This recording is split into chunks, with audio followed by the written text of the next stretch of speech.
Honourable members, the prayer. Lord, the God of righteousness and truth, grant to our King, to his government, to members of the Legislative Assembly, and to all in positions of responsibility, the guidance of your Spirit. May they never lead the province wrongly through love of power, desire to please, or unworthy ideas, but laying aside all private interest and prejudice, keep in mind their responsibility to seek to improve the condition of all. Amen. Honourable members, please remain standing as we recognize a former member who recently passed away. Mr. Bryce G. Jacobs was first elected March 12, 2001 and served until November 21st, 2004. He was re-elected in 2008 and served until April 22nd, 2012. During his years of service, he represented the constituency of Cardston-Tabor-Warner. Mr. Jacobs passed away on March 14, 2025 at the age of 84. Mr. Jacobs' family has been invited to attend a more fulsome tribute at a later sitting date. In a moment of silent prayer, I ask that you remember former member Bryce Jacobs, each as you may have known him.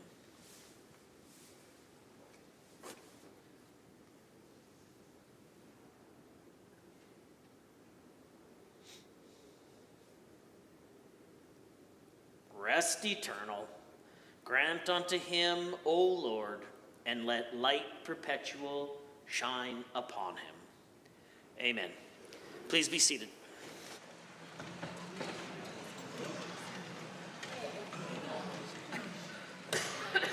Introduction of visitors. Introduction of guests. The Honourable Minister of Public Safety Emergency Services, the Deputy Premier, has a school group to introduce. Well, Mr. Speaker, thank you very much. I'd like to rise through you the grade 6 class of the Menno Simmons Christian School. These group of young Albertans, Mr. Speaker, are here to learn about the province and the great Canadian democratic process that we have here. I invite them to please rise and accept the warm welcome of the House. The Honourable Member for Camrose has a school group. Oh, hello, Mr. Speaker, and welcome to the grade 6 class. It's such an honor to have you join here. May I also make recognition of Julie Chichak, their most amazing teacher. Would you all please rise and accept the warm welcome of the Chamber? Thank you. The Honourable the Minister of Agriculture and Irrigation. Thank you, Mr. Speaker. I rise to introduce to you and through you 36 incredible guests who I joined last night at their Leaders Banquet. I'm pleased to welcome the Alberta canola leaders.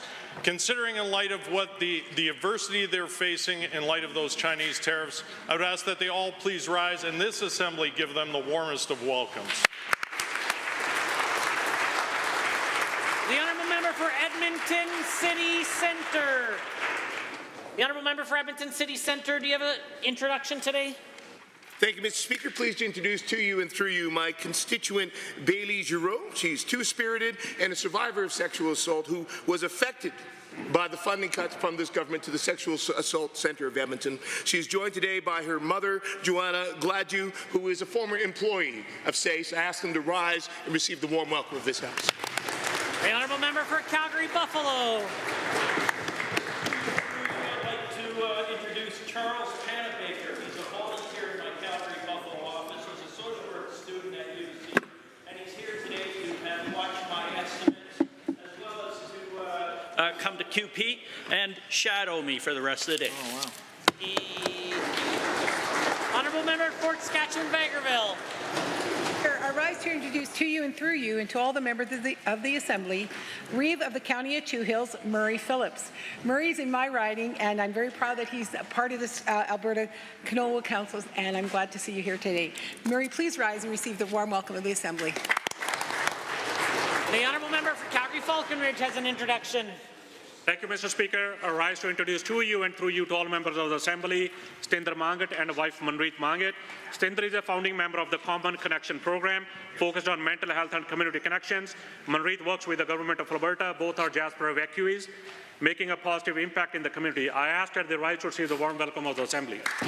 The Honourable Minister of Mental Health and Addiction. Well, thank you, Mr. Speaker. To you and through you, I would like to recognize and welcome a tireless volunteer, supporter of mine, and the Reeve of Northern Sunrise County. Karina Williams, please rise and receive the incredibly warm welcome of this chamber. The Honourable Member for Edmonton-Glenora. Thank you. I welcome Katrina Willman to rise. She's a recent graduate of the Bachelor of Music program at the University of Calgary and a wonderful violinist. She's also a political organizer, having worked on successful campaigns in Surrey, Thunder Bay, Lethbridge West, and next up, Edmonton. Please welcome her.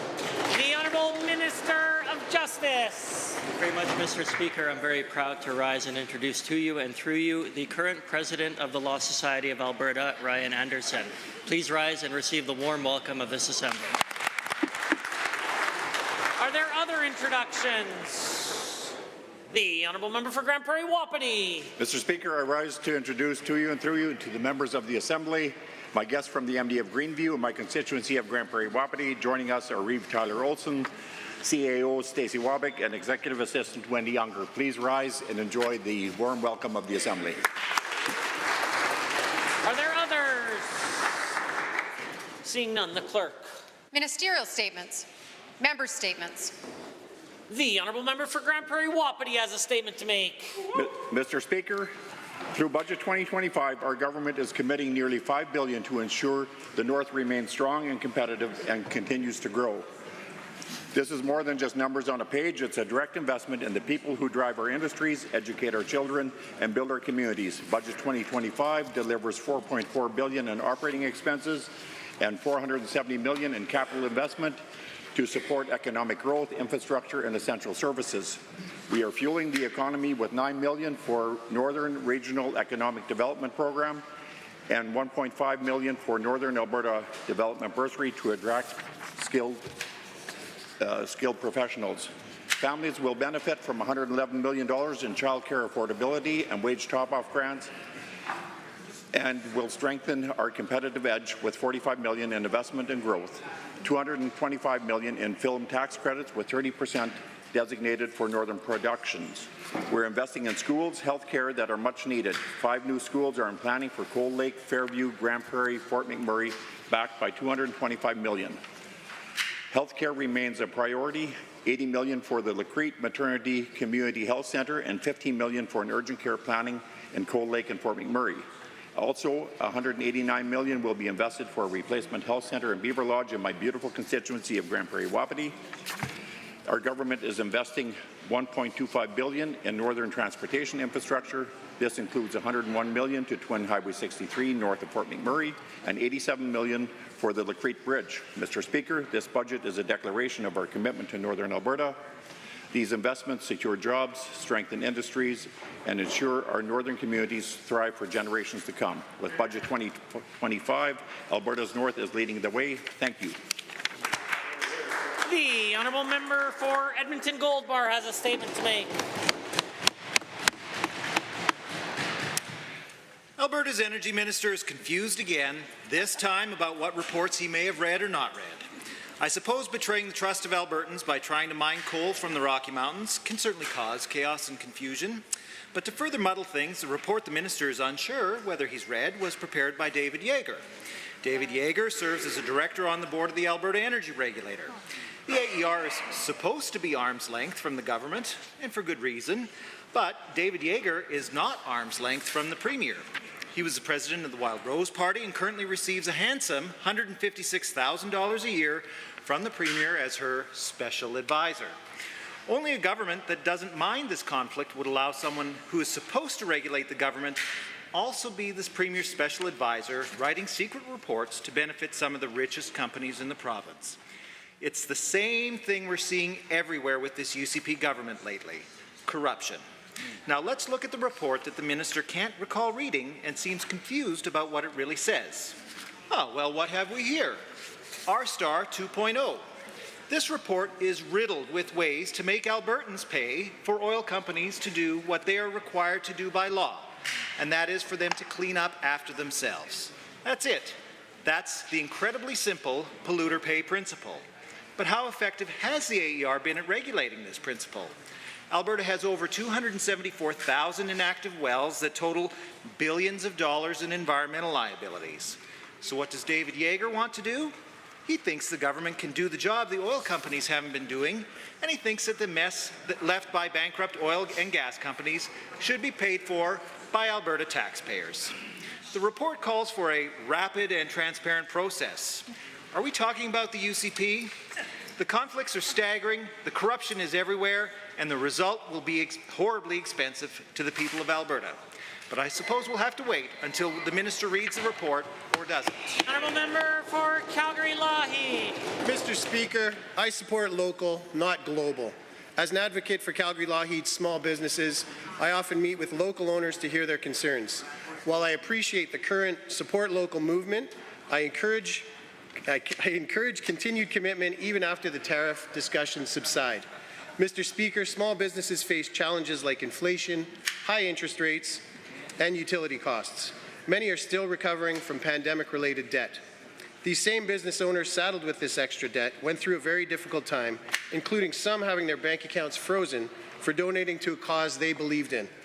That same cause, the Freedom Convoy, provided hope to many small business owners, including myself.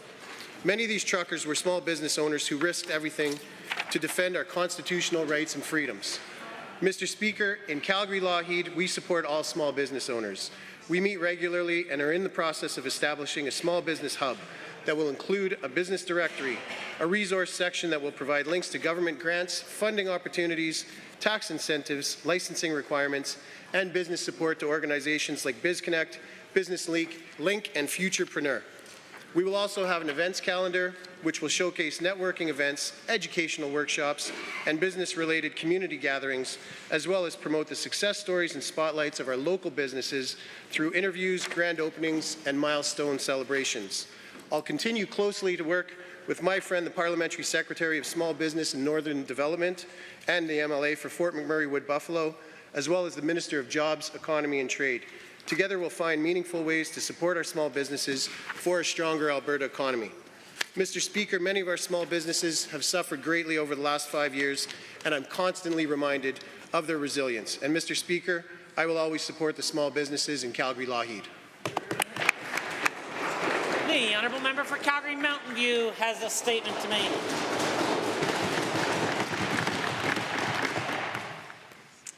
We must be responsible stewards of the taxpayers' money.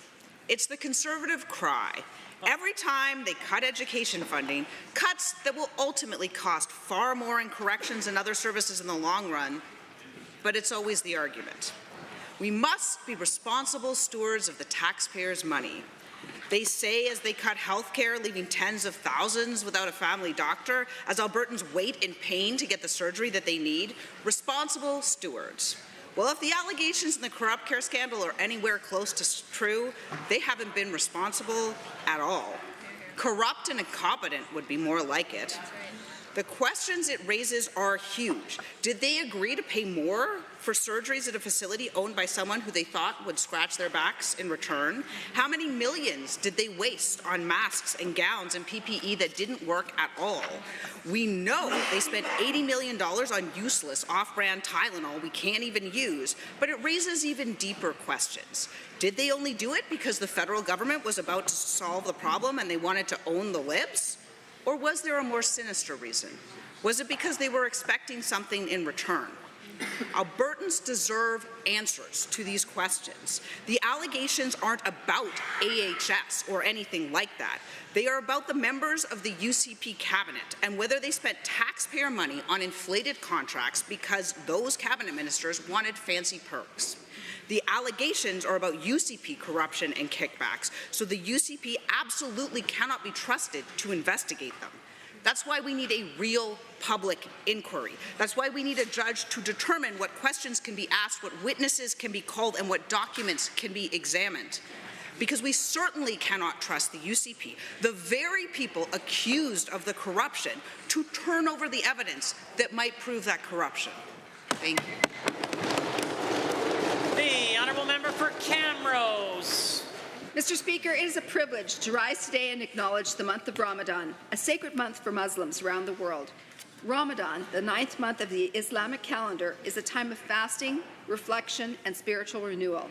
Observing fast from dawn to sunset is one of the 5 pillars of Islam, a practice that strengthens one's faith, fosters a deep connection with both the Creator and community.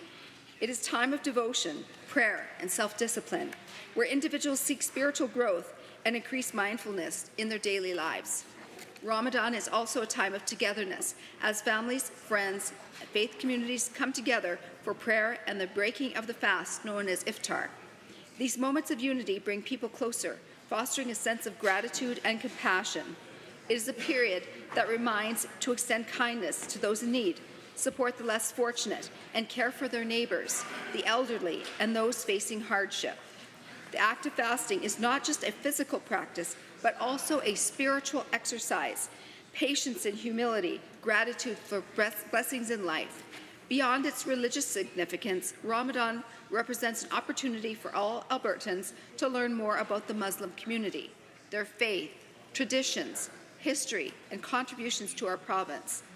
Muslim Albertans play an essential role in building our communities, contributing to our economy and enriching the cultural fabric of Alberta. Their values of generosity, service, and community involvement are deeply aligned with the spirit of Ramadan. I encourage everyone to take an opportunity to connect with their Muslim neighbors, attend an iftar gathering, and experience the rich traditions that make this month so special. Let us celebrate the diversity that strengthens our province. To those observing, I extend my heartfelt wishes for a blessing and peaceful Ramadan. Ramadan Mubarak. The honourable member for Calgary Falconridge. Thank you, Mr. Speaker. Let's talk about the government's list of accomplishments. Oh, wait. The only thing they have accomplished is cuts, chaos, and corruption. This government has turned its back on the people of Alberta at every turn, focusing more on breaking down our public institutions and enriching their friends than on the real need of Albertans. At the heart of all of this, the ever-growing corrupt care scandal. First, let's talk about cuts. This government's budget is starving crucial services that Albertans depend on: healthcare, education, social programs, leaving families struggling. We must instead invest in the future of this province and its people. Next, we move on to chaos. It's become clear that this government is incapable of managing its responsibilities, from the bungled rollout of healthcare contracts to the disasters handling out on public health issues. It's a never-ending series of blunders. Instead of providing leadership, the Premier's government has allowed chaos to rule. And now the big one, corruption. Corruption is at the heart of this government's actions, from the scandals in healthcare to their disregard for ethical standards.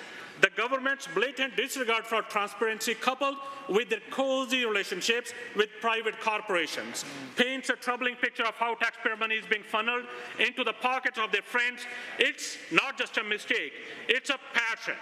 And to make matters worse, the Premier is running away to spend time with Ben Shapiro, whose views are racist, bigoted, and threaten Canada's sovereignty.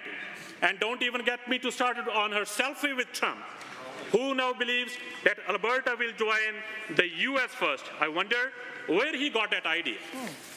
Mr. Speaker, this government's priorities are clear, and it's not for the people of Alberta. The Premier and her government have shown nothing but disrespect. Enough is enough.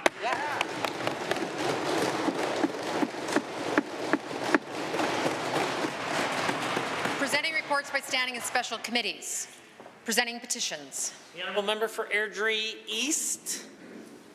Thank you, Mr. Speaker. As Chair of the Standing Committee on Private Bills, I request leave to present, in accordance with Standing Order 98 Sub 2, two petitions that have been received for private bills.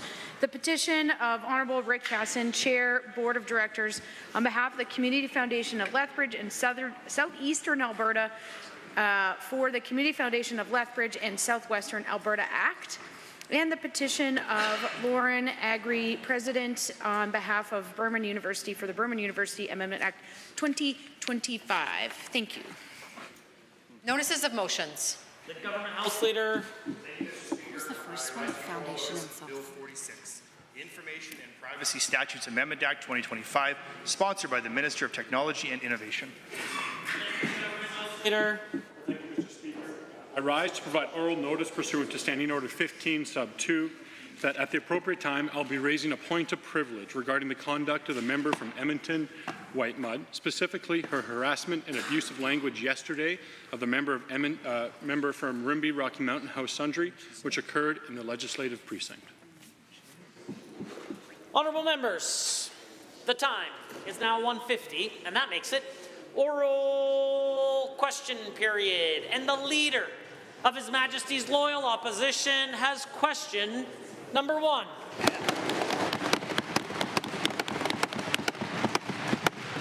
Mr. Speaker, the member for Airdrie Cochrane quit Cabinet a few weeks ago because of the corrupt care scandal.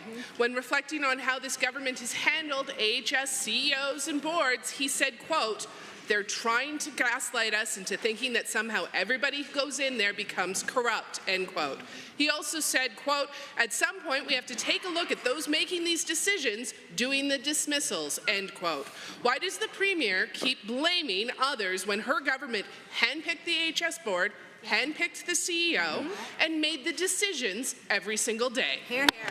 The Honourable Premier. Thank you, Mr. Speaker. The big decision that we made back in November of 2023 was that we were going to create 4 different agencies to manage different parts of the healthcare system. And we're looking forward to working with heads of the agencies to be able to execute on that.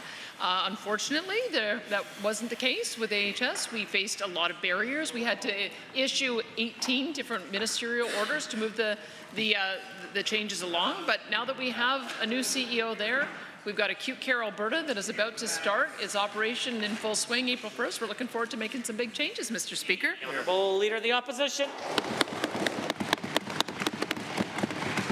The Premier, the Minister of Health, the entire government are demonstrating incompetence in this file. Right. Yeah. They forget the principle of ministerial accountability.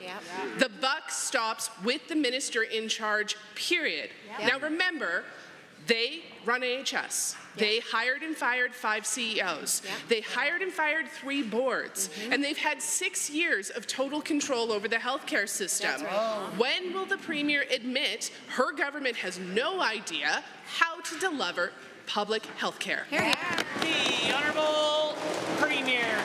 Well, Mr. Speaker, when the minister is in charge, the minister will be making the decisions. That's what we're moving towards. And with the minister in charge, with the decisions she's been making, we've made major progress. EMS response times are at or near target across the province. We are doing more surgeries than ever before, including 50% more in charter surgical centres. Drug deaths are down 40% year over year. We continue to build recovery communities. A total of 11 of them are coming. We're adding assisted living beds to reduce the delays in discharging patients. We're moving in the right direction, Mr. Speaker. The Order, the Leader of the Opposition. The direction they've moved in is political incompetence and kickbacks for friends and insiders. The fired AHS CEO was a fiscal hawk. She was Jason Kenney's Deputy Minister of Finance and had no problem with privatization of healthcare, just like the members of this Premier's hand-picked board at AHS, a board that included Lyle Oberg, the Premier's own former advisor when she led the Wild Rose. He was famously opposed to AHS creation, probably one of the reasons the Premier trusted him on the board of AHS. There is no conspiracy here, just political interference and bad decision-making. Oh, Premier. I didn't hear a question there, Mr. Speaker, so let me continue going on with the successes that we've had as we've started being more hands-on with improving the healthcare system, including allowing nurse practitioners to set up their own shop. We now have over 50 nurse practitioners who are taking new patients. One of the big changes that we needed to make was to establish that as a separate primary care organization so that we would be able to attach every single Albertan with a family practitioner in a joint practice. We're doing that. We've got a doctor's deal that was negotiated by this health minister, a nurse practitioner deal negotiated by this health minister. Mr. Speaker, it's success. The Honourable Leader of the Opposition for a second. Distract, Mr. Speaker. The DynaLife contract failed so badly that this Conservative Premier had to nationalize it, proving again public services can work as well or better than private providers. For $34 million in closure costs, they cancelled the Alberta Public Labs. And then the DynaLife bailout cost us $100 million more and shortchanged patients while they did it. This government can't get results, just bloated bad deals, especially when their friends are in charge. To the Premier, what role did Blaine Iskew have in these contracts? The Honourable Premier. Well, thank you, Mr. Speaker. I'm reading about the health minister cancelling a $3 billion contract. Oh, wait a minute. That was the health minister from the previous administration when she canceled the lab contract for Sonic, plunging us into the disaster that we then ultimately ended up inheriting, trying to create a province-wide system in order to make sure that people got appropriate lab services. I think it's a look in the mirror moment, Mr. Speaker, because they're the ones who started the problem. The Honourable Leader of the Opposition. Revisionist history won't distract Albertans. That's right. Now, That's right. Blaine Iskew left AHS in November of 2022. Guess where he found a job? MH Care, of course. The same person at AHS involved in the contracts that got us the DynaLife deal next found work selling goods to Albertans from none other than MH Care. In a letter that MH Care wrote to this government on December 20th, they said, quote, one or more former AHS employees was or were affiliated in some fashion with MH Care, end quote. Why isn't the government concerned that this worker, like Mr. Prasad, may have been working for both? Honourable the Premier. Mr. Speaker, in government we have very strict rules of conflict of interest and cooling off periods. And I would expect that all of our agencies would also have similar rules of cooling off periods and conflict of interest. That is absolutely something that the Auditor General needs to look into and give us some advice. That is absolutely something that the judge needs to look into and give us some advice. Because if AHS had bad practices, that is something we want to make sure gets corrected when we bring the procurement function into acute care Alberta. The Honourable Leader of the Opposition. Blaine Iskew isn't just a trusted employee of MH Care and a former AHS employee who used to be in charge of contracts. He's now the part owner of two numbered companies that this government involved in new bloated contracts for private surgical facilities in Red Deer and Lethbridge. Those same numbered companies are also part owned by none other than Sam Raish. Why is this government not seeing alarm bells ringing, calling a public inquiry into all of these scandals at the heart of the corrupt care issue? Instead, this government will continue to try and distract. Albertans are not buying it, Mr. Premier. The Honourable Premier. Thank you, Mr. Speaker. These are issues that we are going to get the Auditor General and the judge to look into. Once again, the members opposite are talking about AHS employees overseen by AHS who left AHS and had presumably different rules they had to follow about cooling off periods, who got hired by AHS, and presumably there had to be sign off when they came back in. These are all AHS issues that we are looking into, and I certainly hope that we'll be able to solve them soon, Mr. Speaker. Order. I might just caution members of the opposition with their overall volume and perhaps content of their heckles. The Honourable Leader of the Opposition.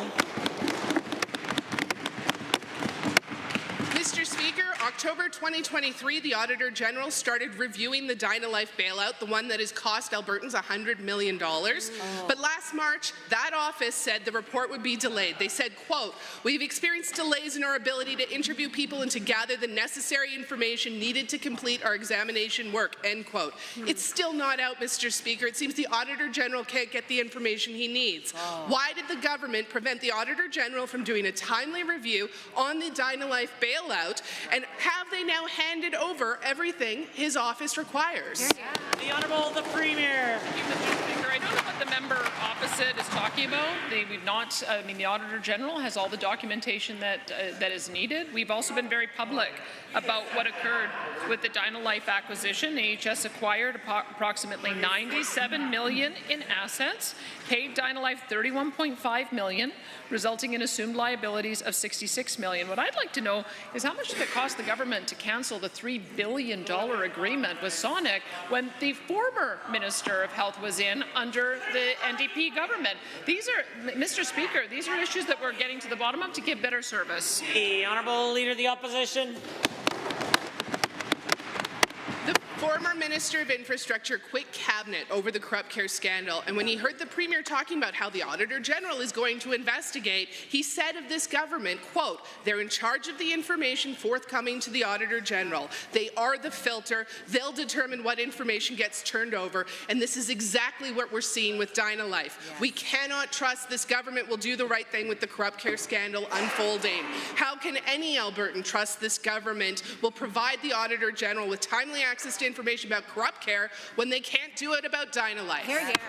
The Honourable the Premier has the call. Thank you, Mr. Speaker. As I said before, if we are looking at contracts that are not working in the public interest, then we'll address them. We'll cancel them, which is what we did with Dynalife. And in fact, we ended up taking, since APL took over, they reduced walk-in times, wait times for walk-in and scheduled appointments by 76% since the peak of May 2023 in Calgary. They are now a $10 million revenue stream, Mr. Speaker. What we were presented with is that if we had not made this decision, we would have had to pay an extra $70 million per year. Now we get a $10 million in extra revenue, Mr. The Speaker. Order, the Leader of the Opposition. How many times has the Premier said the Auditor General will look into the scandal? And now we know that the government has made sure the Auditor General can't actually get to the bottom of any scandals of its making. They've delayed handing over all the documents about the Dynalife deal, and Albertans still don't have answers about it. FOIP documents just released show they fired the board of AHS 2 weeks after the Auditor General confirmed in writing to AHS that they were investigating. Why the culture of cover-up? Why not be transparent with the Auditor General? And when will they call a full public inquiry? Order. The Honourable the Premier has the call. Speaker, obviously the members opposite have not read the statement of defence. Otherwise, they'd see that the Auditor General has the power to question current and former employees. So if the Auditor General sees fit to do that, he will. Well, they're talking out of both sides of their mouth, Mr. Speaker. On the one hand, they keep on wanting to trash charter surgical facilities, which are improving care in the system, and then on the other hand, they're defending that we should have, what are they saying? We should have kept Dynalife, even though by moving to the Alberta Precision Lab, we've actually been able to improve performance, Mr. Speaker. The Honourable Member for Calgary Glenmore has a question.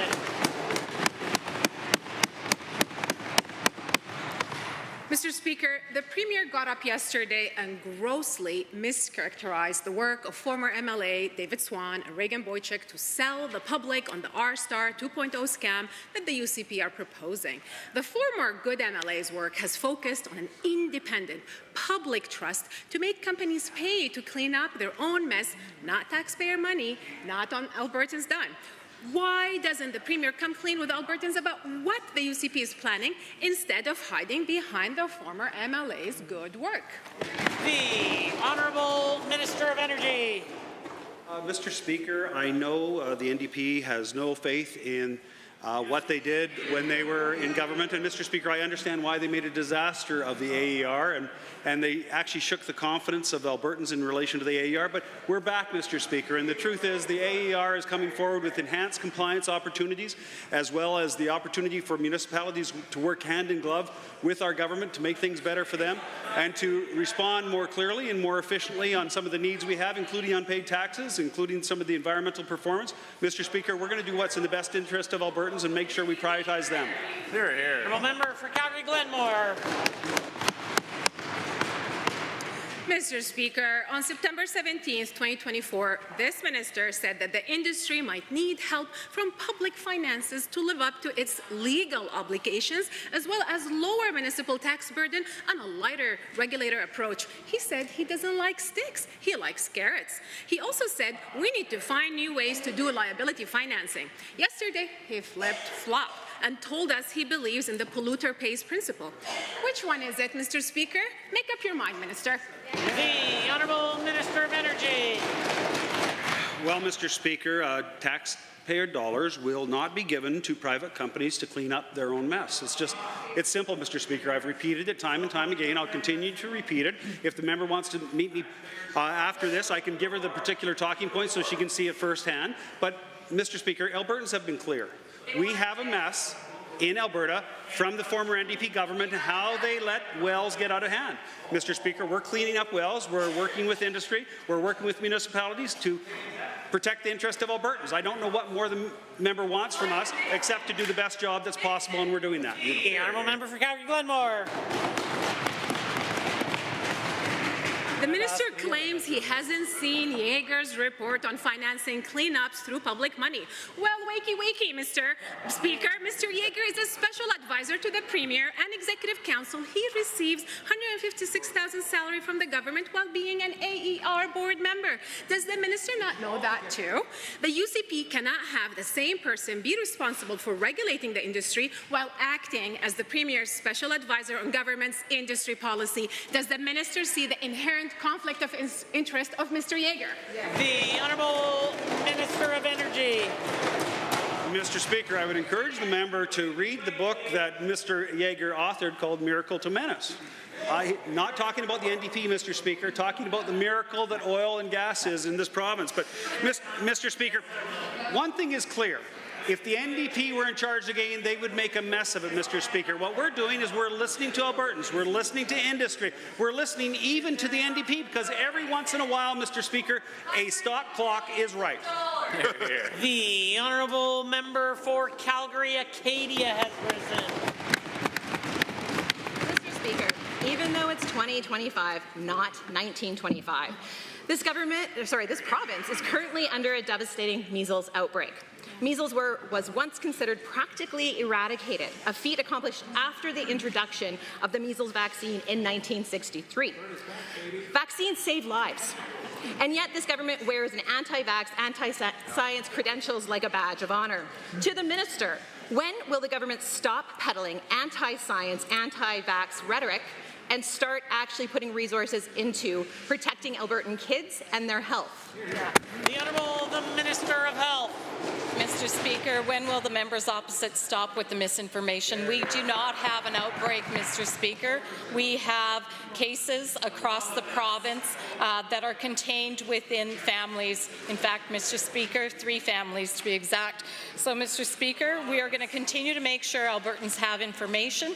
We have it available to all Albertans. If they need to access vaccinations, they know how to get it through the online portals that they can go into and also through their community health centres, Mr. Speaker. The Honourable Member for Calgary-Acadia.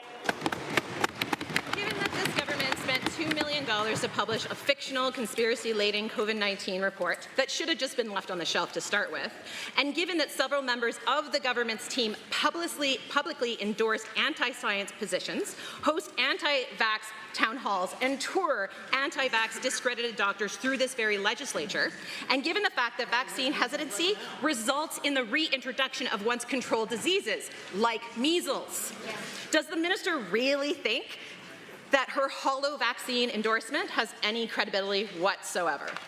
The Honourable Minister Minister. Mr. Speaker, the members opposite can't seem to make up their mind. Yesterday, they were accusing me of not endorsing vaccines. Now they're endorsing that I am endorsing vaccines. Mr. Speaker, at the end of the day, what we are doing is sharing information, valuable information, with Albertans so that they can make the best decisions possible. We recognize vaccine hesitancy happens not just in Alberta, but it's happening right across Canada and globally. And the only way to counteract that is by giving proper information to Albertans, Mr. Speaker, because we trust them to make the right decisions.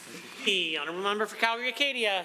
Given that children are giving each other measles, and given that the member from Calgary-Lougheed just 2 weeks ago held another one of his anti-vaccine town halls, which was widely promoted by 11 different UCP constituency associations, and given that the UCP's main party logo was used at this event, and given this government will expel a member at any moment's notice if they dare question the budget, but makes lots of space for members to exalt propaganda against vaccines and medical science. Will the minister condemn the event called Injections of Truth? The Honourable the Minister of Health. Thank you, Mr. Speaker. I encourage all Albertans who are concerned about their health and the health of your children to contact their primary care provider or 811. We're continuing to monitor the cases of measles. I know the members...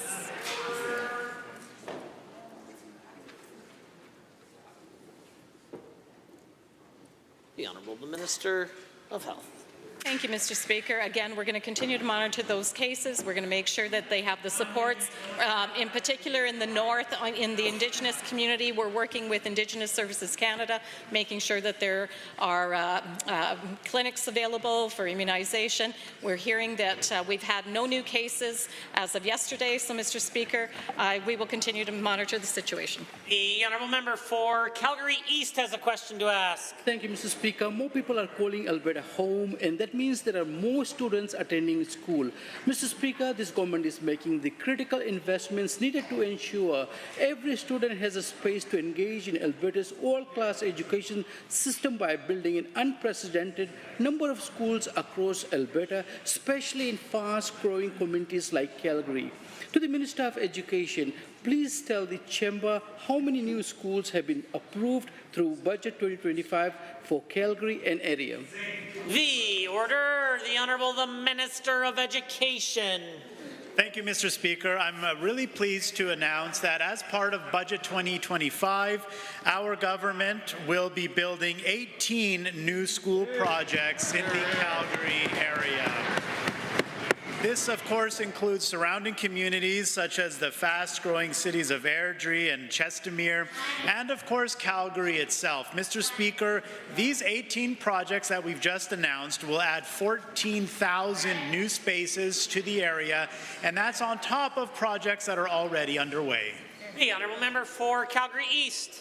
Thank you, Mr. Speaker. Given that we are seeing new school projects being approved for funding through Budget 2025 if passed, and given that Edmonton is also a fast-growing city that needs new schools, and further given that the Minister of Education just announced new schools project for Edmonton today, Mr. Speaker, to the Minister, please tell Edmontonians how many new school projects are funded through Budget 2025 if passed. Good question. The Honourable Minister of Education.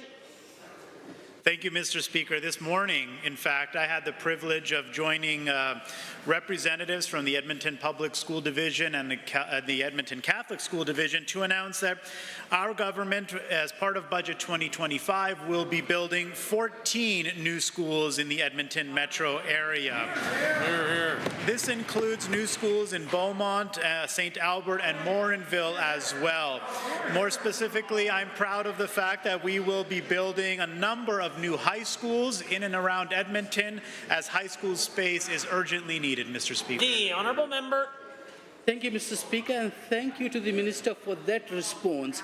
Given that this government is making the critical investments needed to keep up with growing enrollment in and around the Calgary and Edmonton regions, and given that this government has already dedicated billions of dollars to build an unprecedented number of schools, Mr. Speaker, to the same minister, please provide an update on all of the ongoing schools projects in Alberta? Good question. The Honourable Minister. Mr. Speaker, our government has listened very carefully to the needs of Alberta families, to our partners, teachers, school trustees, and others, and we've heard loud and clear that we need to take aggressive action when it comes to building schools. And Mr. Speaker, I'm happy to report that our government is doing exactly that. In the fall, the Premier announced an aggressive $8.6 billion initiative to build over 100 new schools in our fast-growing communities, and at the same time modernize aging infrastructure in our smaller communities. And Mr. Speaker, we will get the job done. The Honourable Member for Calgary Edgemont has a question. Mr. Speaker, every 10 minutes somewhere in the world a woman is murdered by her partner and a family member. In Alberta, gender-based violence is increasing. Our rates of domestic violence are rising, and the frequency and the severity of violences has increased. Nearly half of Albertans have experienced some type of sexual assault in their lifetime, and more than one-third of Albertans experience sexual abuse before they turn 18. To the Minister, what does the budget fail to address? Why does the budget fail to address supports for survivors of gender-based violence and supports for sexual assault? The Honourable the Minister of Arts, Culture and the Status of Women. Thank you, Mr. Speaker. Mr. Speaker, our government is proud of the gender-based violence strategy that we are preparing, the 10-year draft strategy to end gender-based violence. This is in addition to the that $188 million our government spends across ministries annually to support women and address this issue. The strategy that we will be releasing soon will take a comprehensive, overarching approach. It will be the most comprehensive of its kind in Canada to address gaps, address duplications, and have a coordinated approach to address this serious matter. The Honourable Member for Calgary Edgemont. Given that the need for women's shelter services has risen by 50% since 2021, with one shelter alone turning away most people who come through their doors seeking a safe space because they're short on spaces. And given that more shelters will be shutting down beds and laying off workers when their one-time funding ends on March the 31st, given that I'm not talking about one-time funding, that this is sustainable, is it a sustainable business model or reliable? It's just causing chaos. And given that agencies have told the government that one-time funding won't work for them and they're looking for other 3-year contracts, to the Minister, why is the government ignoring the calls of sustainable funding so agencies can properly serve Albertans? The Honourable the Minister of Children and Family Services. Much, Mr. Speaker. Mr. Speaker, we have met the call from sexual assault centres throughout the entire province. It was actually upon their advice and the association of centres across the province, and that's why what they requested, long-term sustainable funding.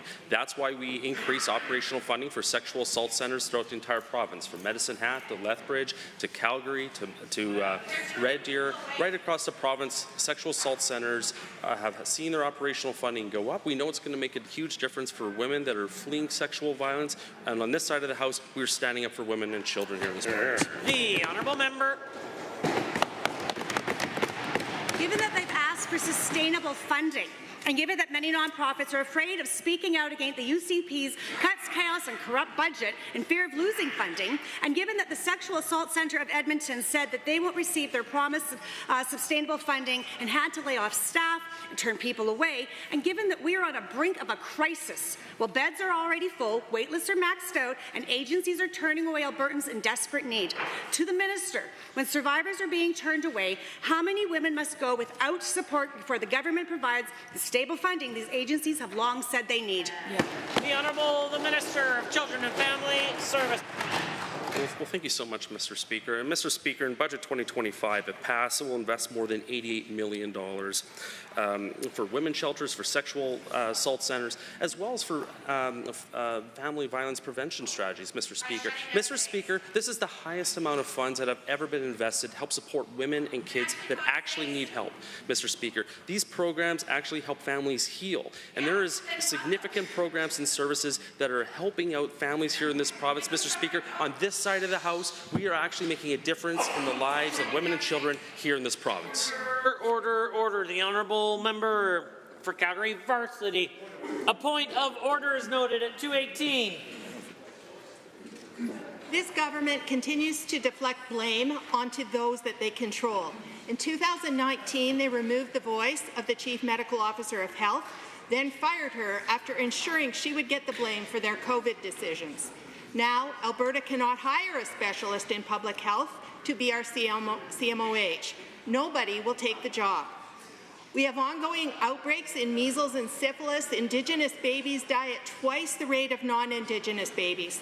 Will the minister return transparency and allow the Chief Medical Officer of Health to speak freely to the public?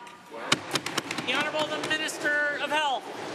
Thank you, Mr. Speaker. We do have a Chief Medical Officer of Health, and the individual is always available to speak when there is an outbreak or something of significance. Mr. Speaker, we're interacting on a regular basis with the Chief Medical Officer of Health, and we continue to have a strong public health system across the province. The member is right in terms of syphilis, and we have added additional dollars to this year's budget and to budget 25-26 to make sure that we are in fact addressing those serious issues, Mr. Speaker. We're going to continue to work with the Chief Medical Officer of Health to deal with these things. The Honourable Member for Calgary Varsity. Given that this government continues to insist on non-disclosure agreements from current and previous employees of Alberta Health and Alberta Health Services, it's hard for Albertans to have any hope of hearing the truth. Given it's easy to lay all the blame on AHS when this government does not allow leaders to speak, how will Albertans be able to learn that this government is completely responsible for the lack of improvements and the bad contracts? How will Albertans know what advice AHS leaders gave that was ignored? The Honourable Minister of Health.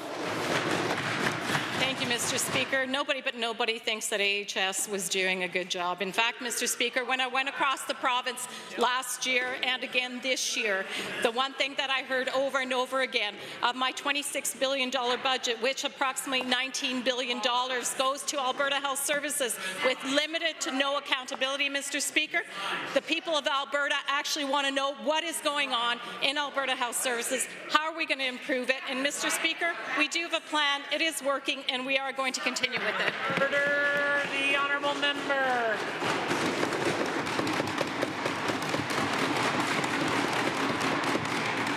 Given that a report completed by the AHS team in the Alberta Surgical Initiative showed that the preferential support of chartered surgical centres was causing increasing wait times for critical surgery, this included delays in cancer surgery that leads to lost lives and further intensive therapy, and this was shared with the minister. Given that this ideology is hurting Albertans and is bad business, why was this adverse impact ignored and expanding the chartered surgical facilities? How many lives are worth the bloated contracts to UCP? The Honourable Minister of Health.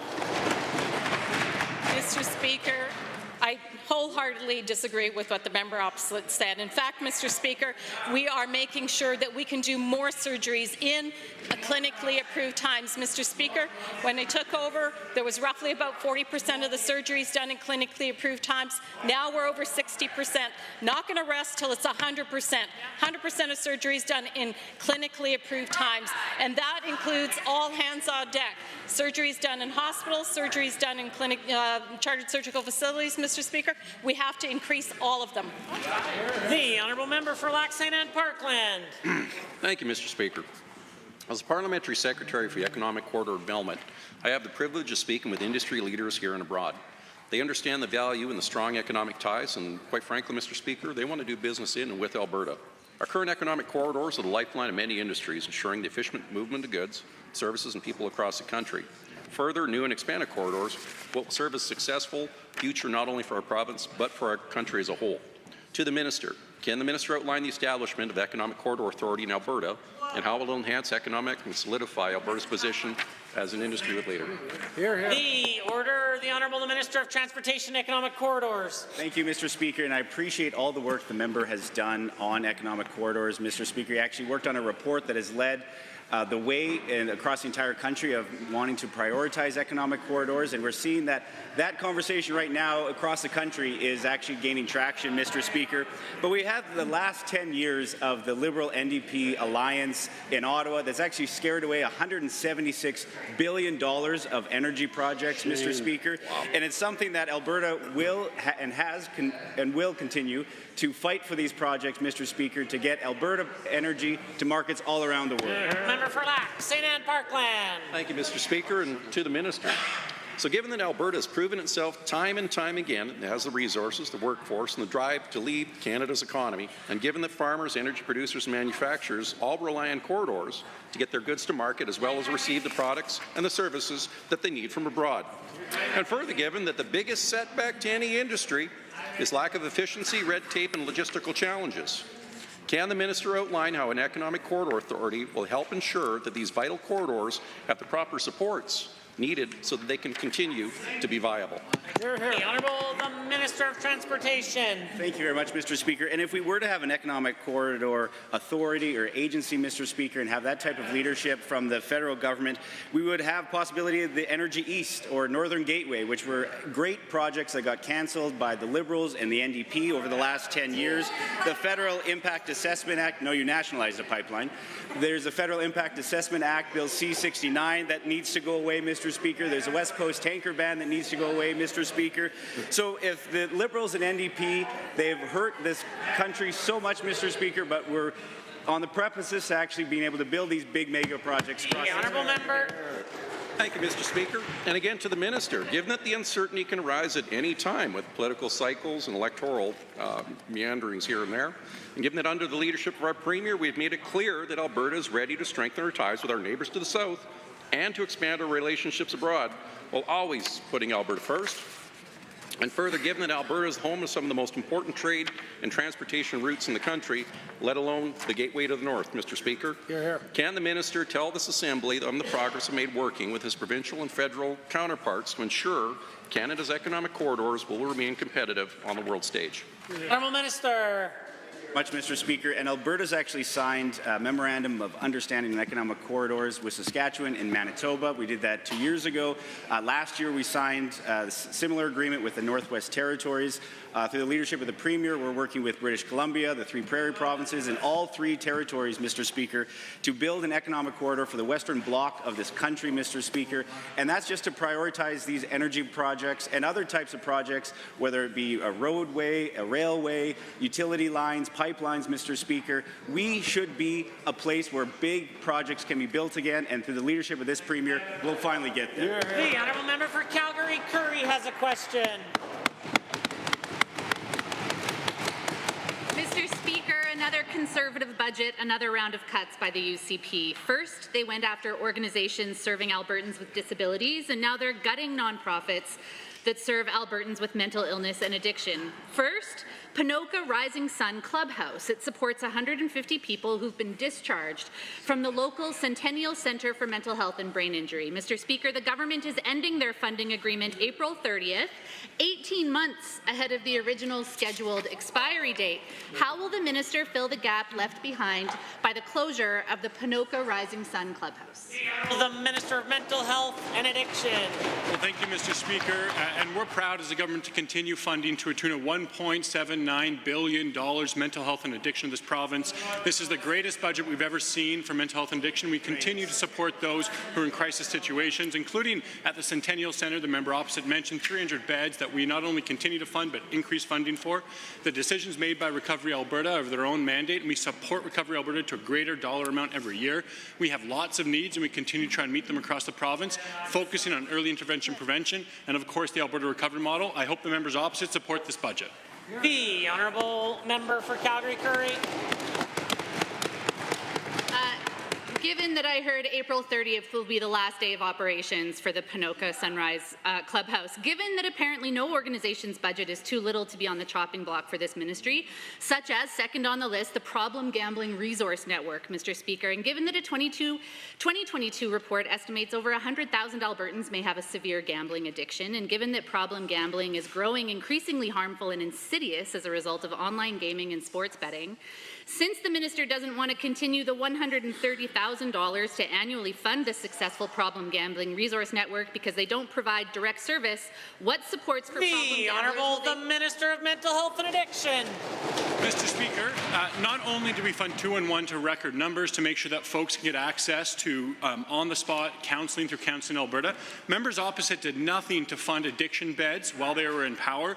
They built absolutely 0 beds or treatment capacity, and the treatment for gambling addiction is the same treatment after detox that it is for an opioid or methamphetamine. Addiction is addiction, and it's a deadly disease, and this government takes it seriously. Members opposite hadn't for their 4 years in power. We instead, Mr. Speaker, do take seriously the tragedy of addiction and know that the path out of it is recovery, not facilitating addiction. The Honourable Member for Calgary-Curry. Given that that was once again a non-answer, and given that the annual funding, this is the third one here, Barhead Ripple Connection Support Centre is just $79,000 per year. And given that this Barhead nonprofit provides important services for people who have mental illness and brain injuries in the community, and given that just this week the organization got word that their funding agreement would end May 31st because it's now up to Recovery Alberta to pick up the tab, will the Minister of Mental Health and Addiction reinstate funding and support these grassroots organizations achieving great impact on shoestring budgets? The Honourable Minister of Mental Health and Addiction. Mr. Speaker, it's very rich for members opposite to talk about non-answer when I said $1.79 billion going into mental health and addiction. We are putting $180 million into compassion intervention centres. We are continuing to expand up to 11 recovery communities, many of them with Indigenous partnership, not an imposition but a proposition of partnership. Mr. Speaker, virtual opioid dependency program, none of this was done by members opposite. They want to know what answers we have for addiction. It's health care that heals and doesn't continue harming those who suffer from addiction. We will not take members from the members opposite. I ask them to support the Alberta recovery model and support this budget because that is the compassionate path forward. The Honourable Member for Vermilion Lloydminster Wainwright. Alberta's deposits of metallurgical coal are among the best quality in the world and should be mined and exported. How can we use our vast deposits of thermal coal since we don't use it to generate electricity? Companies like Systemic Environmental Solutions, located here in Alberta, have technology that converts all types of coal to pure carbon. This new product can be used as an organic fertilizer and an alternative to chemical fertilizer. To the Minister of Energy and Minerals, what steps is the government taking to support cutting-edge technologies? The Honourable Minister of Energy and Minerals is... To be clear, Mr. Speaker, we're prioritizing the health of our watersheds and our environment with our modernization of the coal industry. But, Mr. Speaker, you're not going to believe this. There are many uses for coal that are critical in everyday life, including efforts to use different types of coal in agriculture and industry to create carbon fiber and graphene products. Mr. Speaker, the opportunities in the future are bright indeed because these homegrown opportunities will ensure Alberta remains a competitive place, the best place to live, work and play in the world. The Honourable Member for Vermilion Lloydminster Wainwright. Thank you, Mr. Speaker. Given that this innovative technology could create new economic opportunities in Alberta's coal and agricultural sectors, and further given that the economic and environmental benefits of using pure carbon as an organic fertilizer can reduce reliance on chemical inputs, improve soil health, and support the overall output of our agricultural industry. Once again, to the Minister of Energy and Minerals, can you please tell the House how the Ministry plans to encourage investments in such technologies and supports Alberta's transition to a sustainable economy? The Honourable Minister of Energy. Mr. Speaker, it's true. Alberta is the ideal place for energy investments and innovation. We're leading the country in energy diversification, and it's because of entrepreneurial efforts like this. We're also seeing a rapid evolving petrochemical industry, companies extracting lithium from brine, and the more than 6,000 uses for bitumen beyond combustion.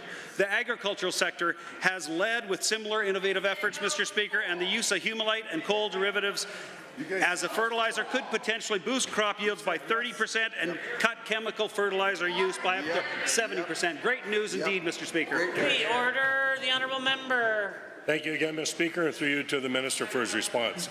Given the importance of advancing sustainable resource development while maintaining Alberta's role as a leader in energy and agriculture, and further given that this innovation can create jobs and strengthen our agricultural and energy sector, to the Minister of Energy and Minerals, how is this government working with industry partners and researchers to accelerate the development and adoption of these technologies, ensuring Alberta stays ahead in resource innovation?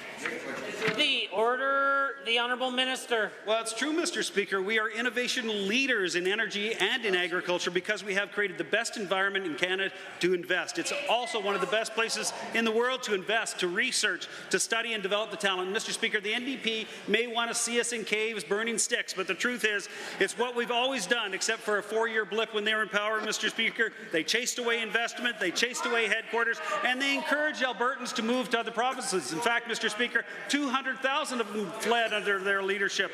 Our government has cut red tape. We have the lowest tax environment in the country, and we stand up for our energy sector and Albertans. The Honourable Member for Calgary, Elbow. Mr. Speaker, the government is very proud of its stated cooperation, the various investigations that its alleged bad behaviour is spawning. But of course, the cooperation is not real any more than these various investigations are welcome. For the people of Alberta, the only solution is a full, transparent and public inquiry. But for this government, the question is, will the government fire anybody or remove as minister anyone who asserts their constitutional right to avoid self-incrimination and refuses to answer RCMP questions? The Honourable Minister of Justice. Mr. Speaker, once and for all, this government has said from the very onset that we take this investigation very seriously.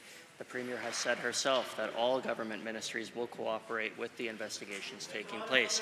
We intend to fully cooperate with those investigations. We will work with the RCMP. We will work with the Auditor General's office. We will work with any body that is investigating this, and the members on this side of the House will cooperate so that we can get the answers we're looking for. Calgary Elbow. Given that just last week the government admitted it hadn't ordered corrupt care documents to be preemptively protected, and given that just now the government has clearly chosen a strategy of remaining silent to avoid self-incrimination under RCMP questioning, given the only solution is a transparent, complete, full public inquiry where the public can witness who testifies and who, as they say in Mar-a-Lago, takes the fifth, why not call a public inquiry so that Albertans can see who speaks and who remains silent? The Honourable Minister. Mr. Speaker, I don't know how many times I've got up in this Assembly and said that we're going to fully cooperate with the investigations that are taking place. We've said it time and again. This is public for all Albertans to see. This government will cooperate to its fullest extent, Mr. Speaker. There are a number of investigations happening. There are many eyes on this issue. We're happy to cooperate. We're happy to work with those bodies to get to the bottom of what we're looking for. The Honourable Member. Given the minister seems to be portraying an RCMP investigation as some sort of trip to Disneyland where one stands in a few lines and walks out with Snow White's autograph, and given that instead being questioned by the police involves a small room and one-way glass, given the RCMP might say something like, 10 years for obstructing justice is a long time, or the government minister is hugging their grandkids a little extra tight lately. Why does the minister believe that remaining silent gets the government out of this corrupt care mess when anyone will fold like a cheap suit and sing like a canary under that kind of pressure? The Honourable Minister of Justice. Mr. Speaker, I have no clue what that honourable member was asking. I don't know if there was a question there, if that was a statement, if it was a performance. Once again, Mr. Speaker, one of the best actors on the NDP opposition side. There's really nothing to see here, Mr. Speaker. We are cooperating with all of the investigations. We're diligently working with all the investigative bodies, all of them being independent agencies investigating this. We're happy to work to get to the bottom of this. The member for Calgary, Falconridge has a question. Mr. Speaker, once again the Premier shows a complete disregard for Albertans and fellow Canadians. While patriotic Canadians are cancelling travel to the US due to threats to our sovereignty, the Premier is set to meet with Ben Shapiro, an individual who has repeated those very threats and bigoted remarks. How can she justify the continued reckless spending of taxpayer dollars, especially in such an incredibly disrespectful way? Is she trying to run away from corrupt care scandal? Another example of our government's incompetence. The Honourable Government House Leader. Well, Mr. Speaker, another day, another time they're asking the same ridiculous question. it's pretty easy to justify the Honourable Premier's travel down to the United States to make the case for Alberta. We know full well that the federal government has no interest in defending Alberta's best interests, but this Premier is acting. Unlike Rachel Notley, when Bill C-69 came in, took her 9 months to make it to Ottawa, to just go hang out with Justin Trudeau and have an... Order.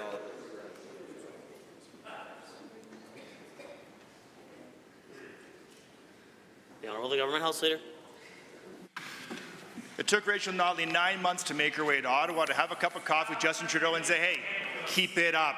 Mr. Speaker, on this side of the House, we're defending Alberta. The Honourable Member for Calgary-Falconridge.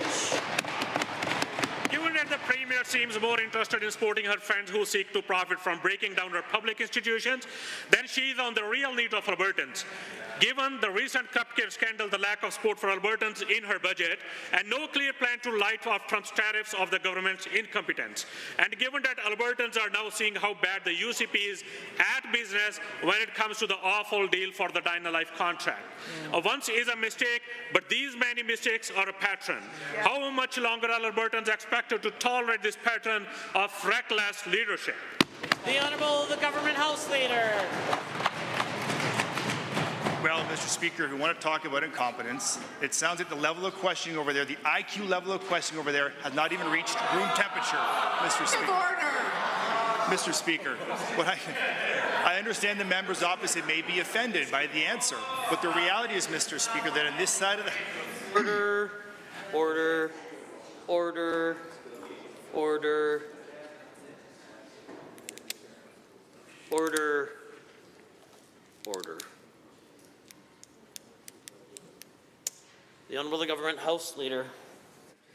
Mr. Speaker, the accomplishments of the Premier is longer than my arm, Mr. Speaker, and I can tell you what, we're very proud of the work we've done here for Albertans, defending Alberta's best interests. So while the NDP would love to see this province fail, on this side of the House, we want to see it succeed. The Honourable Member for Calgary-Falconridge. Thank you, Mr. Speaker. Given that Premier Smith continues to befriend those who threaten our sovereignty, while wasting taxpayer money repeatedly, we know we cannot trust a government who claims to put Alberta first. Given that, it's no wonder Trump thinks Alberta will be the first to join them. After all, the Premier seemed more than happy to line up to take a selfie with Trump the last time she was there. How can we trust a Premier that a government who puts their personal interests ahead of the needs of the people of Alberta and is abandoning Canadians? The Honourable the Government House Leader. Mr. Speaker, I would love to agree with the member opposite, but then we'd both be wrong. Mr. Speaker, I can tell you that the accomplishments of the Premier and this government are all done to defend Alberta's best interests. That's why she has personally gone down to the U.S. to meet with lawmakers and secretaries to influence them, to help them better understand the relationship, the important, vital trade relationship that we have with our neighbours to the south. They are our friends and allies, Mr. Speaker. Mr. Speaker, the members opposite would sit on their hands and do absolutely nothing in the face of an uncertain future of tariffs. On this side of the House, we're standing with Alberta. Honourable members, that concludes the time allotted for oral question period. In 30 seconds or less, we will continue with the remainder of the daily routine.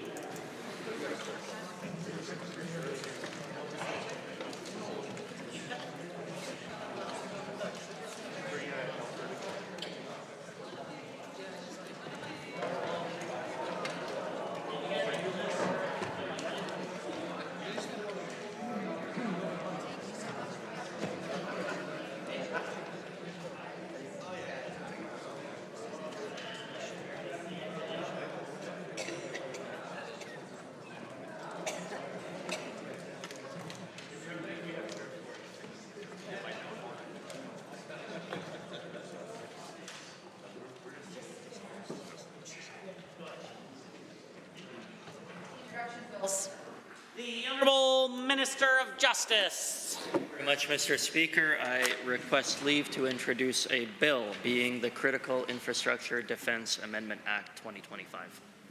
Honourable members, having heard the Honourable Minister of Justice, he has moved first reading of Bill 45, Critical Infrastructure Defence Amendment Act 2025, All those in favour of the motion for first reading, please say aye. Aye. Any opposed, please say no. In my opinion, the ayes have it. That motion is carried and so ordered. Bill 45, Critical Infrastructure Defence Amendment Act 2025 is now read a first time. Tabling, returns and reports. Are there tablings? The Honourable Member for Calgary Edgemont. Thank you, Mr. Speaker. I have the 5 requisite copies of an email from Bailey Guru, who has joined us here today, sharing her concerns and objectives of SACE defunding. She is one of the many people that have lost her therapist after this defunding, and she's open to talk with any of the members of the UCP about her experiences with SACE. You could also read her letter. The member for Sherwood Park. Mr. Speaker, in 1978, Leslie Park moved to Sherwood Park. She has written me an email about her experience getting IV treatment for her cancer. Others. The Honourable Member for Calgary Acadia. I rise to table 5 of the 5 emails that I had referenced in my member's statement last week, sharing their distress, anger towards this government and the terrible budget and the alleged malfeasance. Member for Livingston McLeod. Requisite copies of an article that highlights the member for Edmonton Glenora cancelling a $3 billion contract that would have expanded services for Albertan while she was health minister. Are there other tablings? The member for Edmonton McClung. Emails from Calgarians who are really upset that the government to move ahead with the revised plan to the Green Line that they think will not serve them well and cost them a whole lot more money. The Honourable Member for Edmonton Highlands Norwood. Thank you. I'd like to table another of the hundreds of emails that we've received from Albertans who are calling on the UCP to reverse their egregious cuts to SACE, fund the Sexual Assault Centre of Edmonton. This one's from Mike Kanicki, one of my constituents. Thank you. Are there others? The member for Cypress Medicine Hat. Two articles highlighting the tweets of the member from Calgary Klein. Are there others? Seeing none, the clerk. Tablings to the clerk. Honourable members, that brings us to points of order. And at 2:18, the Honourable Government House Leader rose on a point of order. Yes, Mr. Speaker. The time noted, I rose on a point of order. I will be brief. At 2:18, while the Honourable Minister of Apologize, Mr. Speaker. The Family and Children's Services. Wow. Rare moment, Mr. Speaker. While that minister was answering your question, the member from Edmonton Glenora was continually heckling the member directly, making clear, direct comments at that member. We know, Mr. Speaker, in this chamber that comments should be directed through the chair. I think that this is clearly creating disruption, but also would be something that would be unconventional. As the member wants to speak, the member has opportunities during questions, and in this particular instance, certainly was creating disorder in the chamber and was not abiding by parliamentary procedure of directing comments through the chair, but rather specifically at the member personally. The Honourable Opposition House Leader. Thank you very much, Mr. Speaker. Mr. Speaker, this is absolutely not a point of order, but a matter of debate. Certainly the comments were about something that's received a lot of media attention. I see an Edmonton Journal article, Alberta claims cut to Edmonton Sexual Assault Centre was one-time grant amid SACE pausing services, including the minister admitting that this cut was not a renewed grant. I do think that this is a matter of debate. I did not hear any personal attacks. I did not hear anything that imputes false or unavowed motives. And certainly the practice of this House, from all members of this House, has been in the past that items like this would be a matter of debate. I look forward to your ruling, Mr. Speaker.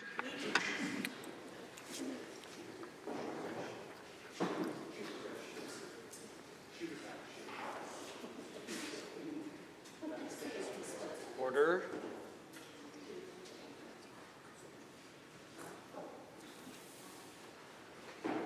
I do have the benefit of the blues, although in this case I'm not entirely sure that they're going to be pertinent to the arguments laid before us.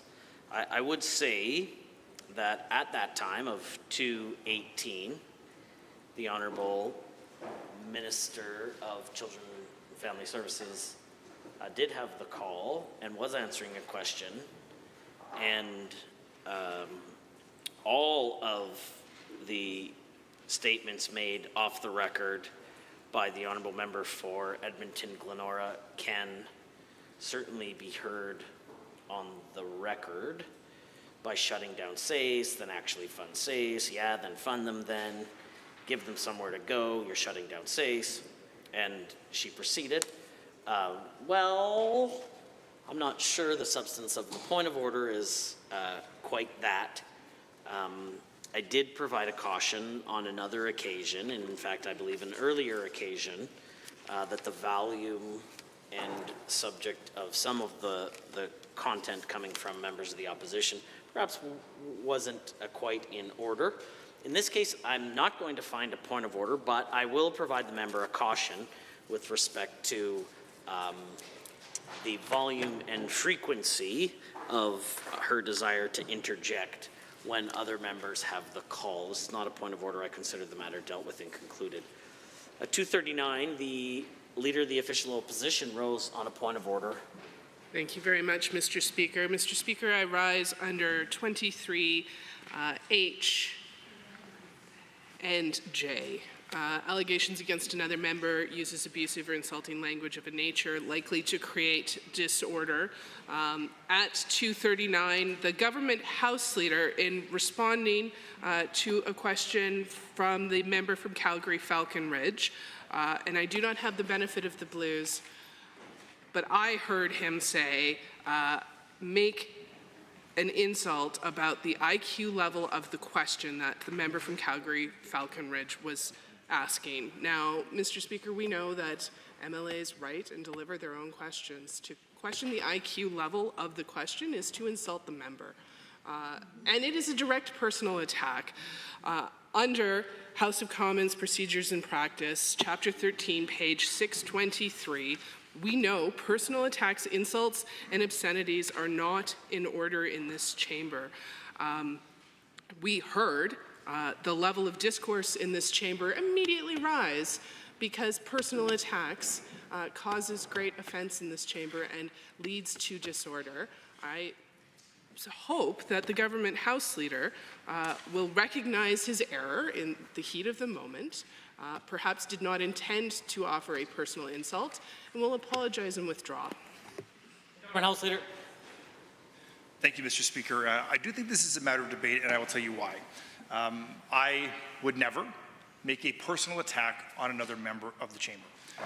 If I can clarify remarks, I don't think you need the benefit of the blues for that. I said I believe the IQ level of the questions of the members opposite have not reached room temperature.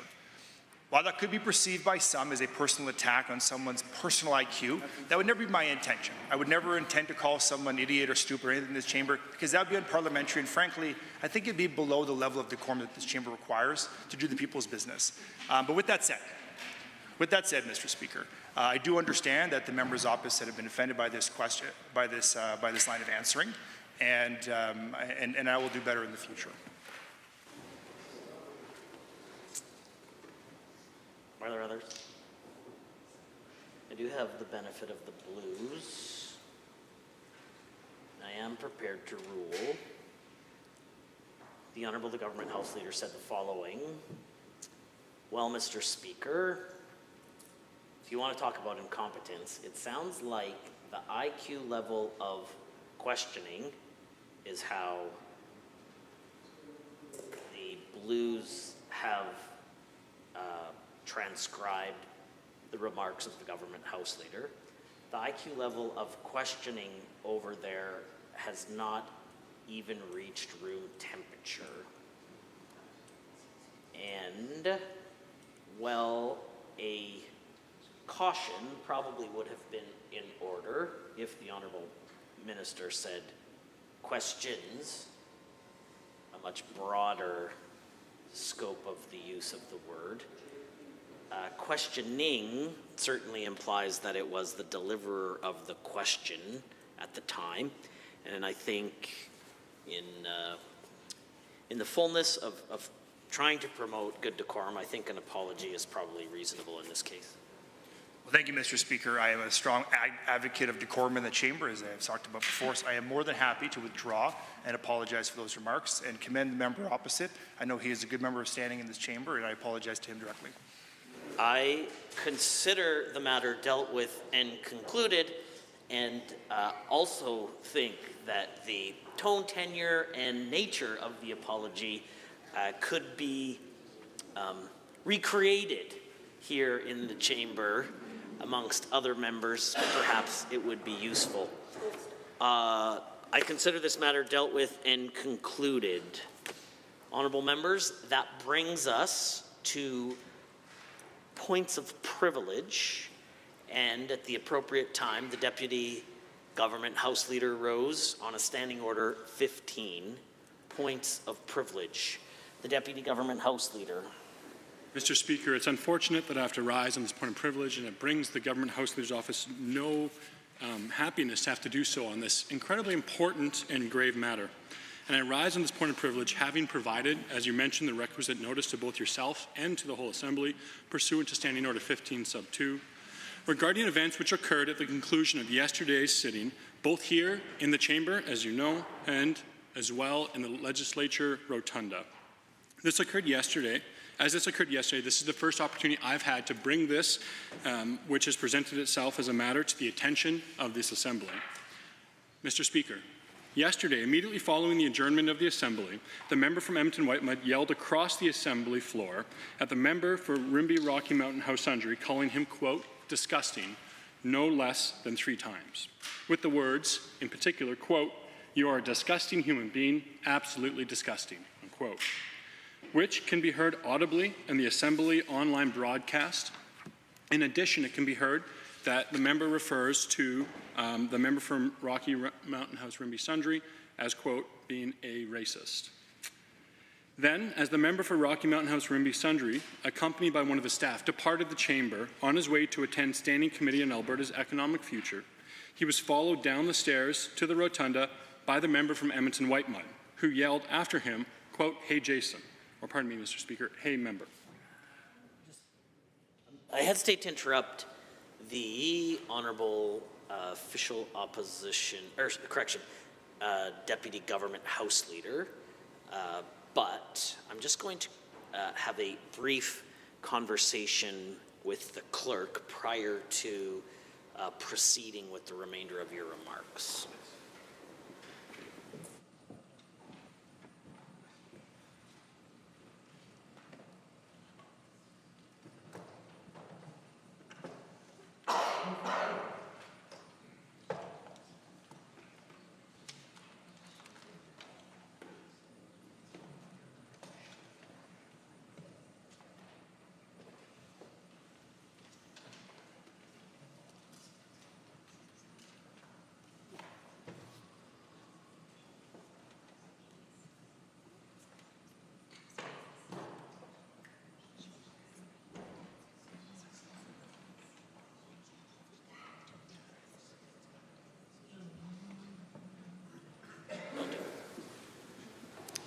Honourable members,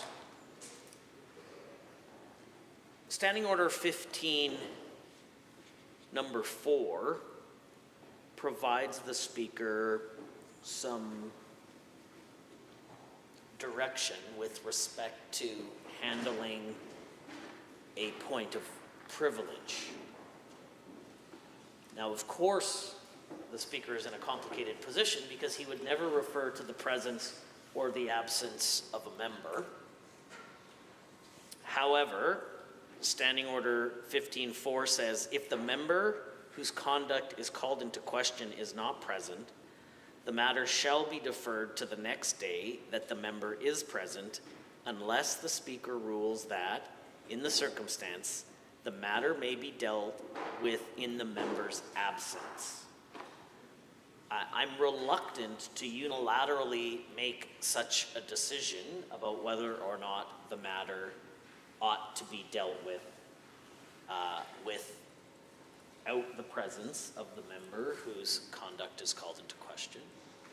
But I'm happy to do so with some level of consent from the Leader of the Official Opposition, on which If there is a certain level of comfort amongst members of the opposition, I will be happy to allow the Deputy Government House Leader to proceed. Thank you very much, and appreciate Standing Order 15 sub 4. Given we're currently in the week of budget estimates and there's a number of things happening where MLAs need to be, I give consent for the Deputy Government House Leader to proceed at this time. That the Deputy Government House Leader is agreeable, the Speaker is also agreeable to continue with your presentation with respect to this point of order. The Deputy Government House Leader. Mr. Speaker, it's not for the government to decide whether the opposition feels comfortable with it. Of course, I would also say I'm in an awkward position. It's always preferable to have members present if there is a prima facie case. It's always better for those members to themselves be there to apologize if that is the case. But I also feel awkward in that I don't want to be breaking the... Please proceed with your remarks. Thank you, Mr. Speaker. I'll continue where I left off. The member from Edmonton-Whitemud had already on record provided comments here in the legislature referring to the member for Edmonton, for Rocky Rimby Sundry, disgusting human being, absolutely disgusting, a racist. And now we're at the point of this unfortunate tale where we are now in the rotunda of the legislature, Mr. Speaker, where the member from Edmonton-Whitemud shouted out, "Hey, member," to the member from Edmonton, addressing him as personal first name to the member from Edmonton, Rocky Rimby Sundry. Once the minister had turned around, the member from Edmonton-Whitemud pointed directly at him and said, quote, "You are," and it brings me no pleasure, Mr. Speaker, to finish this quote, "you are a colossal piece of shit," unquote. In response, the minister calmly replied, "That is a point of privilege," and unquote. And he had to alter his path in order to not continue walking to the Queen Elizabeth II building with the member from Edmonton-Whitemud towards his estimates.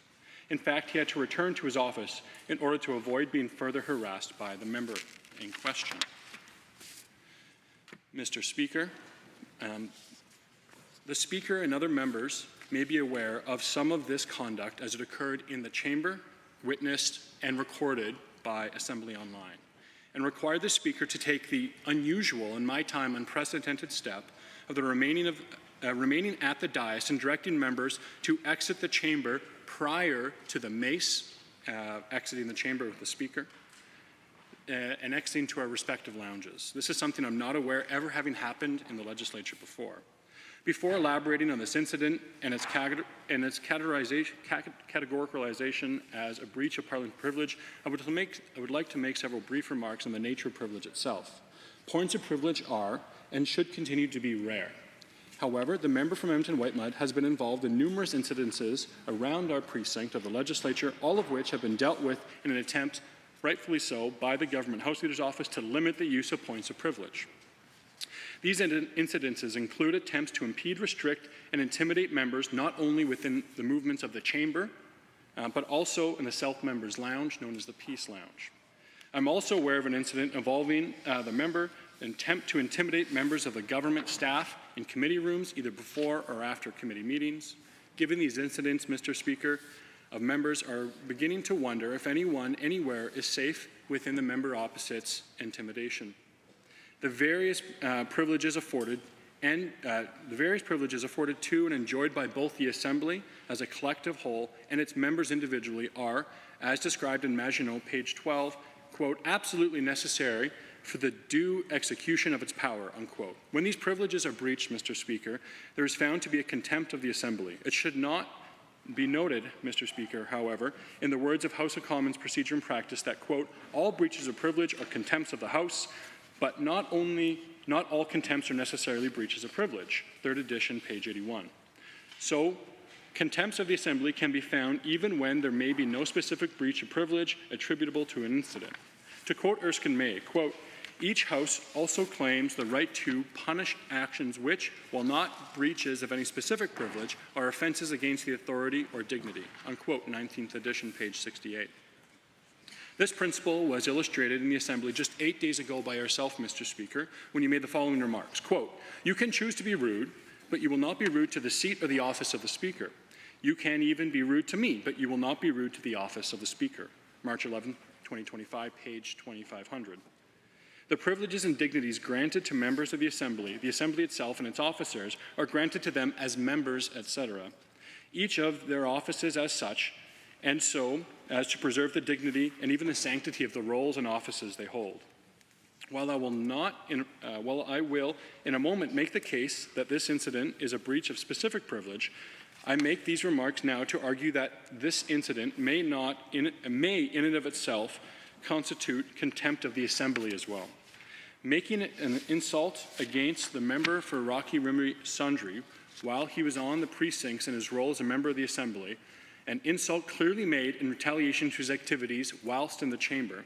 In doing so, the member from Edmonton-Whitemud has shown contempt for the role and the office of the member and thereby the Assembly itself and as a whole.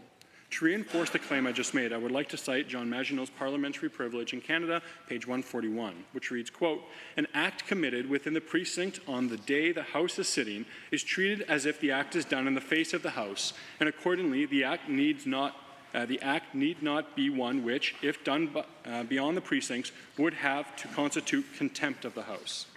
Unquote.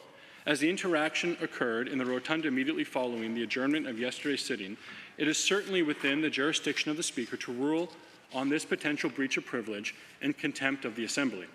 I would like to further cite Maginot, now from page 196. Members are entitled to go about their parliamentary business undisturbed.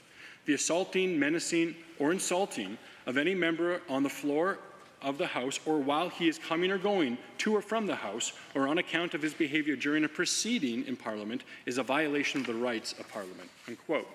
It is clear that we can infer that, quote, "the insulting of any member while coming from the House on account of his behaviour during a proceeding in Parliament is a violation of the rights of Parliament," unquote. I want to emphasize, Mr. Speaker, not only was the member coming from the Assembly, he was en route to the Minister's main estimates, his attendance to which is mandatory under the standing orders. The member from Edmonton-Whitemud's insults are in this case an obstruction and impediment to the execution of responsibilities as a member Assembly, which certainly in this precise narrow case is a breach of privilege. To supplement the above arguments and citations, I would also like to cite Erskine May again, paragraph 15, sub 14. Quote, "It is a contempt to molest a member of the House, a member of either House while attending the House or coming or going from it. And in the 18th century, both houses roundly condemned insulting, insulting, or menacing lords or members going to or from the House. Members and others have been punished for such molestation occurring within the precincts of the House, whether by assault or insulting or abusive language or outside the precincts," unquote. It later reiterates, "To molest members on account of their conduct in Parliament is also a contempt." I would also like to quote from paragraph 25, sub 51. "Misbehavior in the lobbies, such as the use of offensive expressions or insulting words or threats, is accordingly left to the House to be dealt with under the ancient practice as a contempt," unquote. This principle is that the interactions do not have to occur just in the chamber, but within the precincts of the Assembly writ large. It appears evident to me, Mr. Speaker, that the member from Edmonton-Whitemud harassed and impeded the member from Rocky Rimby Sundre due to her frustrations with his comments directed at the opposition in the Assembly yesterday. As the member from Rocky Rimby Sundre has made clear yesterday, he was directing his remarks to the entire opposition based on comments made by the members of the opposition. This can be found on page 2586 of Hansard when he stated, quote, "First of all, I was not heckling that member, I was heckling other members, who I will talk about in a moment," unquote. His statement was asking for members opposite to condemn the actions of a terrorist organization which is listed as a terrorist entity according to the Government of Canada. For the members opposite to attempt to imply that condemning a terrorist organization or that the member from Rocky Rimby Sundre is in any way racist for making that comment is beyond the pale and wouldn't be worth the paper it was written on or does not deserve to be spoken in the chamber. Mr. Speaker, no remarks made in the course of debate, not to mention items dealt with by a point of order, should excuse a member from hurling verbal abuse and permit the harassment of another member. Let me reiterate that point again. No amount of fallacious, baseless, or inappropriate accusations of racism from the members opposite can justify the harassment exhibited and undebated by the member from Edmonton-Whitemud that we witnessed yesterday in the chamber and in the rotunda. I would also reiterate that no point of order was found and the matter was concluded and dealt with by yourself, Mr. Speaker. It might be useful at this juncture to remind the Assembly of its most fundamental right, the right that we're here gathered for in the provincial house of our debate, freedom of speech. To quote from Buchan's paragraph 75, "The privilege of freedom of speech is both the least questioned and the most fundamental right of Member of Parliament on the floor of the House and in committee," page 22 of the 6th edition. Additionally, Maginot says on page 23 of his aforementioned work, quote, "Freedom of speech is a privilege essential to every council or legislature. No one in the free world will argue to the contrary," unquote, Mr. Speaker. While there are certain cases of statements made in the Assembly that are not covered by the privilege of freedom of speech, such as casual conversations between members, which clearly cannot be said to be proceedings of the Assembly, it nonetheless remains that, quote, "As far as formal proceedings are concerned, subject to the rule in order to debate, a member may state whatever they think fit in debate, however offensive it may be to the feelings or injurious to the character of individuals, and the member is protected by parliamentary privilege from any action for defamation as well as from any question or molestation," unquote, Erskine May. Strictly speaking, Mr. Speaker, heckles are not part of the debate, but they are part of the proceedings of the Assembly, and all the more assuredly those which make their way into Hansard, as they did with the remarks which prompted the member from Edmonton-Whitemud to make these most ill-advised and obviously insulting comments. In light of the evidence, I believe a prima facie breach of privilege can be found, Mr. Speaker.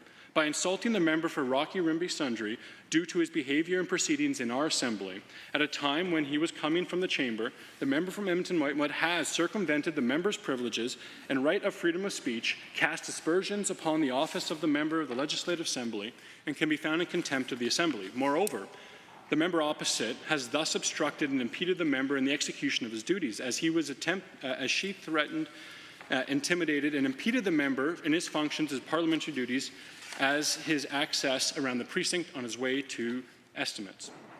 I should perhaps elaborate that in order for abusive and insulting language to reach the level of threatening intimidation does not have to rely on if the member of Rocky Rimby Sundry felt threatened himself. It is also about how the actions of the member from Edmonton-Whitemud can be construed. And it is not a stretch for a reasonable person to infer that by verbally harassing the member in the chamber to such a point that the Speaker took the unprecedented action to follow the adjournment of the Assembly, the member from Edmonton-Whitemud was making a deliberate attempt to insult, abuse, threaten, intimidate, and impede. Further, her use of threatening gestures while doing so only supports this notion. Before I leave judgment in your hands, Mr. Speaker, it may be relevant to draw attention of the Assembly to other instances of questionable conduct involving the member from Edmonton-Whitemud. In particular, I refer to the point of privilege raised on July 2nd, 2019, regarding her statement, quote, "I don't need the House Leader, by the way, we're coming for you," unquote. Clearly, this is another example of threatening intimidating language used by the member opposite, which would appear to be a pattern of behaviour, unfortunately, Mr. Speaker, and the thrust of our point today.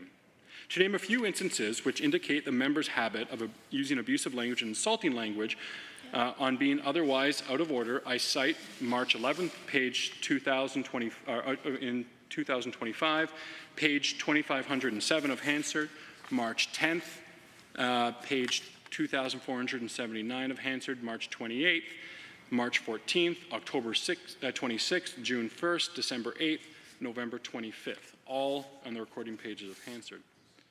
The member from Edmonton-Whitemud has, in this instance, and repeatedly demonstrated by past behaviour and points of order privileges, breached the privilege of the member from Rocky Rimby Sundry. This assault on his privilege, Mr. Speaker, is an assault on the privileges of every member in this Assembly. We share equally in this parliamentary privilege as members of this body, and for any of us to enjoy it, it must be enjoyed by every individual in every individual case, regardless of their party membership, of that individual size, or any personal attributes by a member. The very privilege of the member of Edmonton-Whitemud can only exist if every member of this House can expect to be able to conduct their parliamentary business within this precinct, free of threats, intimidation, and abusive harassment. This, Mr. Speaker, is fundamentally not for the benefit of our members, but for the benefit of every Albertan of whom we represent. In conclusion, if this is found to be a prima facie breach of privilege, then I would suggest the only proper recourse to deal with a repeat offender, like the member from Edmonton-Whitemud, is to refer this matter to the Standing Committee on Privileges and Elections, Standing Orders and Printing. in order for an effective remedy to be applied so that the member from Edmonton-Whitewood might properly conduct her actions within this precinct in her responsibility as a member with due respect for those other members and our privileges that were accorded.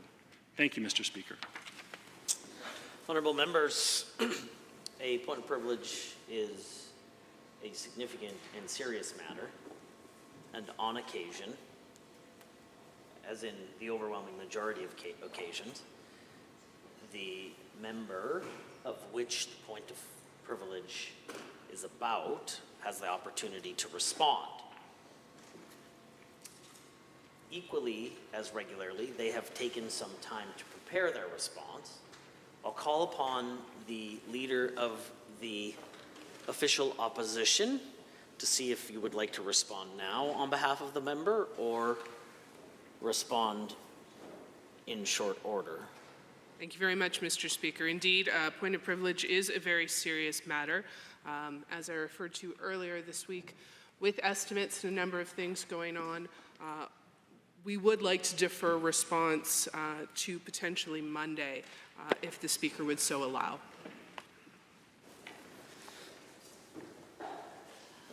Honourable members, traditionally, we would hear the response in the subsequent sitting day. Having said that, in light of the parliamentary calendar, including a vote on the main estimates tomorrow, immediately following question period, and a number of other complicated parliamentary proceedings, and Standing Order 15.3 that reads, if the Speaker is of the opinion that the matter may not be fairly dealt with at the time, the Speaker may defer the debate of the matter to a time when he or she determines it may be fairly dealt with. In light of our time constraints tomorrow with respect to obligations of budget estimates and the vote on the main estimates, I do recommend that immediately following question period, this point of privilege, Standing Order 15, will be dealt with immediately following points of order on Monday. I consider this matter dealt with until that time. Honourable members, the Legislative Policy Committees will convene this afternoon, this evening, and tomorrow morning for the consideration of the main estimates. This afternoon, Resource Stewardship will continue the consideration of the estimates for the Ministry of Finance. The Standing Committee on Alberta's Economic Future will consider the main estimates for the Ministry of Agriculture and Irrigation in the Grasslands Room. This evening, the Committee on Resource Stewardship will consider the estimates in the Ministry of Affordability Utilities in the Rocky Mountain Room.